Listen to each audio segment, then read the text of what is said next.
The next technique is moxa cupping, and this combines moxa and cupping. Moxa is the Chinese mugwort herb, and whenever you burn it, it's called moxibustion. So we'll be applying moxibustion to the skin and then applying cupping over the moxa. So what you'll do here is make sure that your client's skin is cleansed of any oil. So you have some nice skin here to start with, because you want to be able to stick the moxa onto the skin, and if there's oil on the skin, it's not likely going to stick. And I like to use these little Japanese stick-on moxas. It's a small piece of moxa that's attached to this cardboard sticker. So what you're going to do is light the moxa,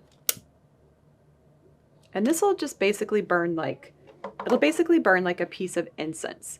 And then what you'll do is you'll apply the moxa to the skin.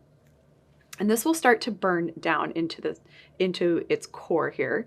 And when your client feels the heat of the moxa, that's when you're going to put the cup over the moxa. Now you feel? Okay, so once your client starts to feel some heat here, we're going to use a medium cotton, medium-sized cup with a medium suction, and you're going to put the cup directly over the moxa. And what's going to happen here is that the feeling of heat to your client should diminish.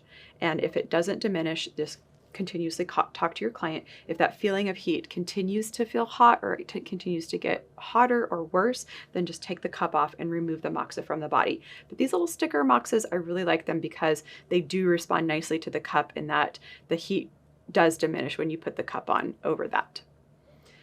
Whenever you're done with this technique, what you're going to do is just remove the cup first, and then you'll remove the moxa. And this is where your little heat-proof dish comes in handy. You can put this right in the heat-proof dish. What we want with moxa cupping is we just want some slight pinkish marks to appear on the body. We don't want really this like dark red, dark purple. This is a tonifying technique, but again, we're using this heat, not just of the moxa, but also of the cup itself. So this is also for any type of injury or strain or sprain, any type of arthritis, joint pain, any condition that is worse with cold. This can also be used on the front of the body, so any type of digestive concern. People, who tend to, they feel their abdomen is cold to the touch, or they have digestive conditions that tend to feel worse in cold weather, or that are worse with cold food and cold drinks. So moxa has a lot of heating power to it, so we're really harnessing both the heating power of the moxa along with the yang and the movement and the heating of the cup to really channel all of that into this nice, warming, tonifying treatment.